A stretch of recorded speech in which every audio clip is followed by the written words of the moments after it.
Due to popular demand, I have another deck tech for you today.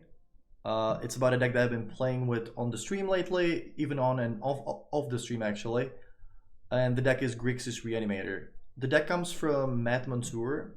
If you guys are not following Arena deck lists on Twitter, you definitely should.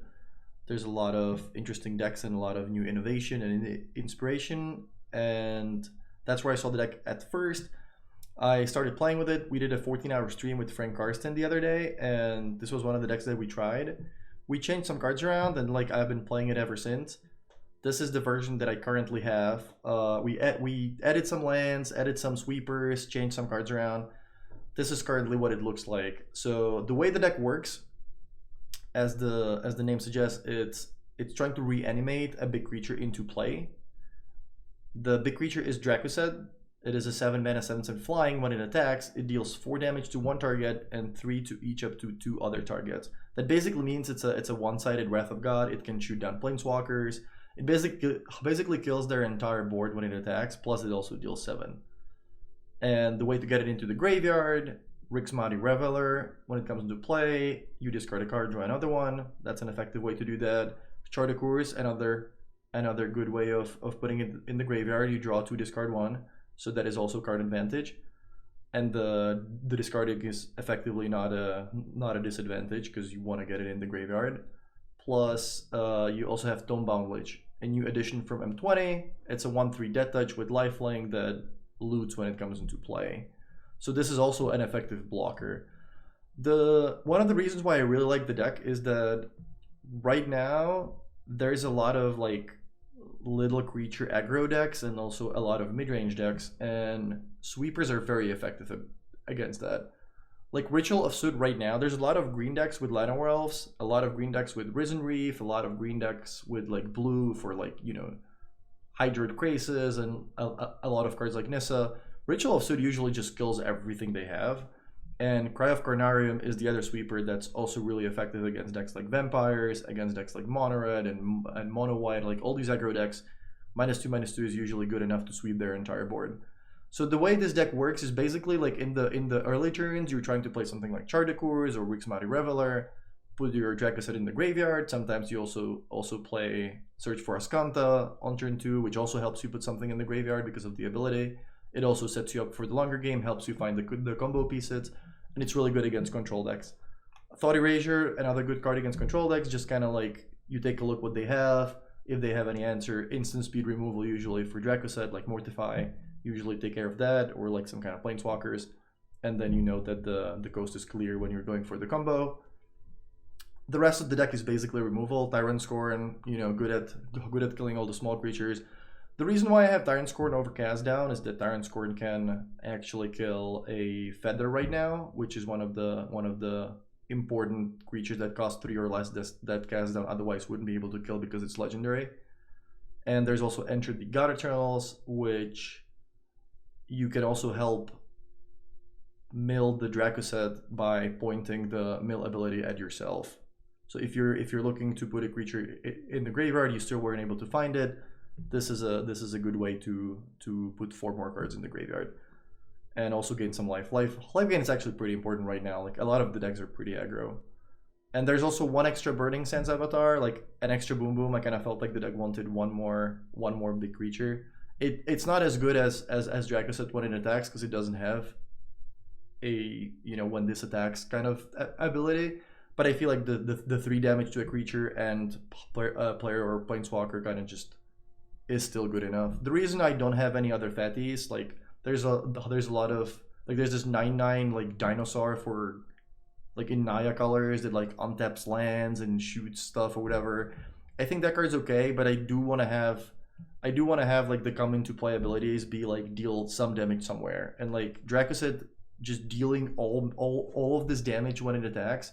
I think that's just so much more important than just having a creature that's bigger, because this is basically like you just played, you attack, and like you kill their entire board. I think that's more than enough, and it doesn't make any sense to play different kind of creatures that are bigger than this, or they have different kind of abilities. This is basically all you need. And yeah, one of the things we also did, we added some lands. I did that in the last stream. The whole time the deck was playing 24 lands, just basically all 6 of the duels and the check lands. But I did feel like I was getting a bit screwed, or like I was waiting for the 5th land for like maybe a little too long, and somebody suggested we just add a few lands to the deck, and like I cut some of the cards that were in the deck. I cut there were like 2 Gotta Channel Kefnets, which are okay blockers, but mostly just against like mono red and like red green maybe. So we cut some of those, and I also cut one of the Revelers. The Reveler is probably the worst card in the deck. It's good if you have Dracosid in your hand, but otherwise you need to have something you really want to get rid of. So like game 1 it's okay, but post board, when you fix your deck against the certain matchup in a way where you only have good cards, because that's the idea of sideboarding, you only have good cards against your opponent, this card loses a lot of value. Like game 1, let's say you're playing against Esper Control and your hand is Tyrant Scorn, you're gonna have cards that you will want to get rid of with Reveler, and it's gonna be pretty simple, and it's actually gonna turn the cards into something new that is valuable. But after sideboard, your deck should be only good cards against your opponent, and this card loses a lot of value, because if you don't have Dracosid in hand, you don't actually have anything good to discard, unless you're getting flooded with lands or something. Sometimes you can also play it for the spectacle cost, but that doesn't happen very often. And yeah, that's basically the idea. You put the Dracosid in the graveyard, and then the actual combo card, Bond of Revival, bring Dracosid from the graveyard, give it haste, it can attack, and it deals all this damage and just shoots their board.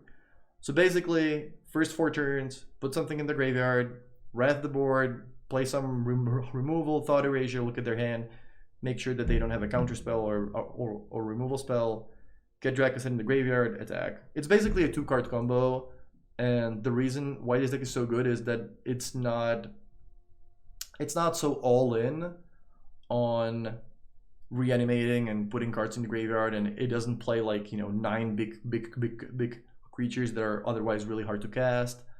This deck is basically Grixis control with 9 cards that are like sort of a combo. So that's the reason why it works so well, because you're not too all in on reanimating, and you're not playing cards like Stitch's Supplier and stuff like that are super narrow and like only good in like certain situations. The sideboard, you don't want to play against decks with like counter spells. So for that reason, like your sideboard is mostly tuned for that. Like Duress and Negate are both good against control decks. There's some more removal, like Noxious Grasp. I've killed a lot of Nissas with it, Tameo, like Gideon. There's a lot of like planeswalkers you can kill with. Like this card has impressed me a lot from M20. It's a really good kind of removal spell. Lava Coil is mostly for Rekindling Phoenix. Cry of Carnarium is another card for like all these like vampire decks and mono red and mono green, or all kinds of decks where they have little creatures. And Ritual of Soot is an extra copy against all these like blue green, and it's a really good thing that this kills Hydroid Krasis, because it has a converted mana cost of 2. And what else is there? There's 2 Moment of Craving. That's mostly against mono red. I just felt like you want like a little bit of extra life gain so that they can burn you out. And yeah, that's basically it. I've been playing it on the stream. If you guys wanna check that, you know where to find me. And I am right after this video, I'm gonna start writing an article for Channel Fireball. So if you guys want to check that during the week, I think it's gonna get posted somewhere at the beginning of the next week. So channelfireball.com, you're gonna find a article about this, plus a sideboard guide and everything you will want to know. So yeah, thanks for watching, and I'll see you later.